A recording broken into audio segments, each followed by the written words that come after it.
Ang lahat ay abala sa gagawing event ng Eternity at mainit ang ulo ni Athena pagkat nag-resign ang isa sa mga pinagkakatiwalaan niyang tao at gusto niyang ipaligpit ito kay Adonis na kasalukuyang tumutulong sa security ng event.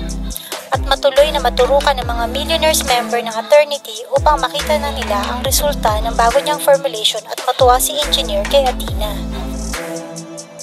Upang masigurong hindi pupunta si Tisoy sa Eternity, ay ginawang busy ni Eros si Tisoy ngunit inutos pa rin niya kay Venus na sundan ito upang malaman kung aalis ito sa oras ng trabaho na binigay niya para makapunta sa party ng Eternity at makumpirma niya kung ito nga ang hinahanap niyang agent na tulad niya. Kahit binigyan pa ni Eros si Tisoy ng maghapong trabaho ay kinasabwat naman nito si Poseidon upang hindi mapansin ng mga iba nilang kasamahan na tatakas siya para makapunta sa Eternity.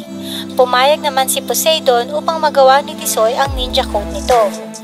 Si Venus naman muli na namang bumuntot kay Tisoy upang may maipakita ditong pruweba na ginagawa niya ang trabahong inutos nito sa kanya alang-alang sa ikabubuti ng buhay ng tatay niya sa loob ng kulungan. Gusto ni Eros na kuhanan ni Venus ng picture si Tisoy na magkasama sila sa lahat ng oras sa panahon ng event ng Eternity upang malaman kung gagawa ito ng paraan na makapunta sa nasabing event at isabotahe ito. Si Eros din ang nagturo kay Venus kung saan matatagpuan si Tisoy upang bantayan ito. Ang hindi alam ni Eros ay inamin na ni Venus kay Tisoy na pinapasundan niya ito. Nagkutsabaan na rin ang dalawa upang malinlang si Eros at mapanatiling maayos ang kalagayan ni Bungo sa kulungan. Upang mapilitan si Tisoy na sumama at magpakita kay Venus ay hinarang niya ito at pilit na sumasama kay Tisoy sa lakad nito dahil yun ang utos ni Eros sa kanya. Ang bantayan si Tisoy sa lahat ng oras at kahit kasama ang mga kagrupo nito ay nagpakilala si Venus sa kanila upang hindi na makahindi pa si Tisoy. Nagulat naman si Tisoy na alam ni Venus kung ano ang tatrabahuin niya nung araw na yon kung kaya't ayaw siya nitong isama. Kaya inamin ni Venus na narinig na niya ang usapan nilang magtsuhin na timbugin at ibagsak ang Eternity. Ipinaalam ni Tisoy sa mga kasamahan niya na may problema si Venus at kinukulit siya nitong isama paalis ngunit hindi siya pumayag pagkat may trabaho pa siya. Sa narinig ng mga kasamahan ay sinabi nilang okay lang na umalis si Tisoy pagkat kaya na nilang trabahuin ng mga kargamento at sila na ang bahala kay Eros. Tumawag naman si Tisoy kay Eros upang magpaalam dito na kailangan niyang umalis ng trabaho panandalian pagkat may emergency ang kaibigan niya. At pinaalam niya na on the way na ang mga kagrupo niya sa port upang dalhin doon ang mga kargamento. Si Poseidon naman ay kinukulit si Venus kung tropa nga ba talaga ito ni Tisoy o jowa nito at hindi siya makapaniwala sa nalaman niya na kakampi din nila ito sa paggawa ng ninja code.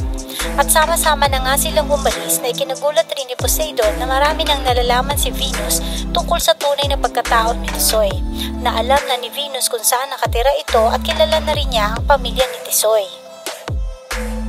Ipinaalam na rin ni Venus kay Eros na nakausap na niya si Tisoy at nadramahan niya na ito kung kaya't sasama na ito sa kanya gaya ng gustong mangyari ni Eros. Maya-maya ay humihingi si Eros ng picture kung nasaan na sila ni Venus at Tisoy upang makita kung totoong magkasama nga ang dalawa. Disappointed naman ang mag-asawang Adelantar sa kanilang anak na si Troy pagkat puro palakol ang nakuha nitong grades at lalong sumama ang mukha nito nang ikumpara siya sa pinsan niyang si Apollo. Ipinresent naman ni Celine kay Engineer ang bagong dekalibreng weapon na dalawa pa lamang silang nakaka-acquire nito. Habang ipinapakita ito ay pinaalala niya kay Engineer na dapat ay malaman niya kung ano ang mga plano nito pagkat mas magaling siya kaysa sa mga ibang kagrupo niya, lalong-lalo na at anak siya ng kasamahan ni Engineer na nagpalaki ng Tatsulok. Ang hindi alam ni Engineer ay may iba pang pinagagawa si Celine ng mga high-tech na weapon device tulad ng pen bomb at iba pa.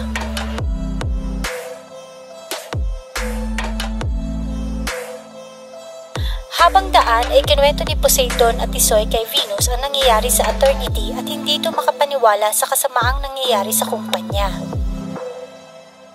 Si Nyx naman ay napapayag si Eros na isama siya sa event ng Eternity upang mawala ang pagsiselos nito kay Venus. Ngunit dahil panay ang check ni Eros sa cellphone ng updates mula kay Venus ay lalo lamang siyang pinaghihinalaan ni Nyx na may nangyayari sa kanila ni Venus or sikreto na hindi niya nalalaman. Nilapitan naman ni Owen si Nyx upang makipagkwentuhan pag nakita niyang nag-iisa si Nyx. Hindi naman ina-expect na Athena ang pagdating ni Eros at Nyx. Hindi itinago ni Athena pagka-disgusto niya sa pagdating ni Eros at anong ginagawa nito upang maging apple of the eye ni Engineer.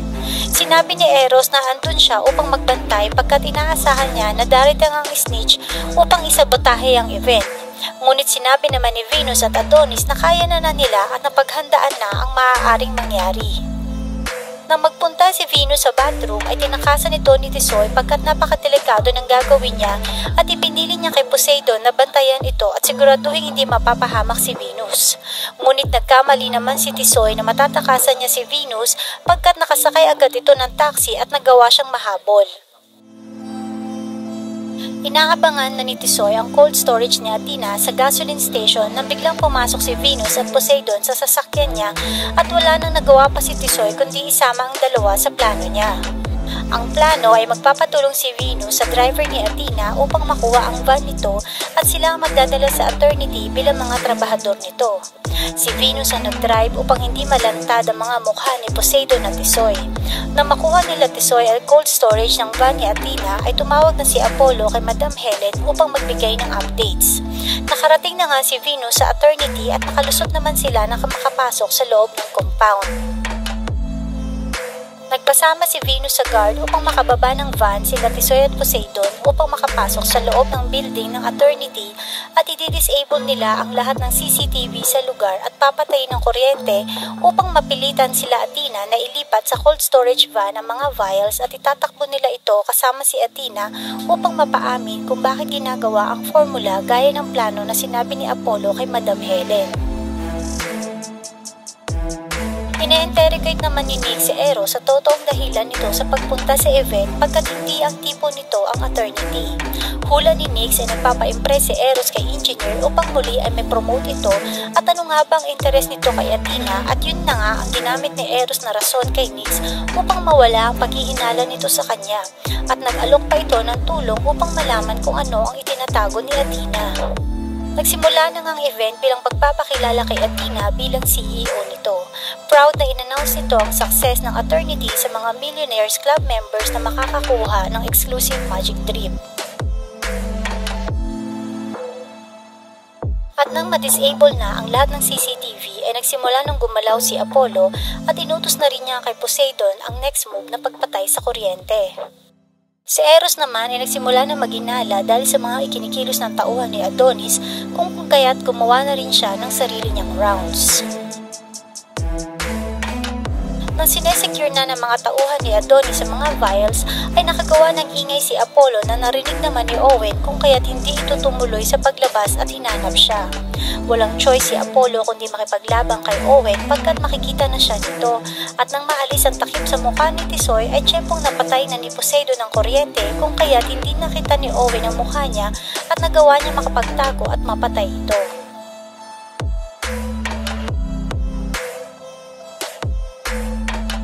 Nagkagulo naman sa event nang mawala ng kuryente at nagpanik ang mga tao at nagunhan na makalabas. Hudyat naman ito kay Eros upang alamin kung nasaan na si Venus at Tisoy na hindi naman magawang sagutin ni Venus ang tawag ni Eros pagkat wala sa tabi niya si Tisoy at alam niya na maghihinala si Eros. Ang mga kachika para laging updated sa mga susunod pang mga episodes.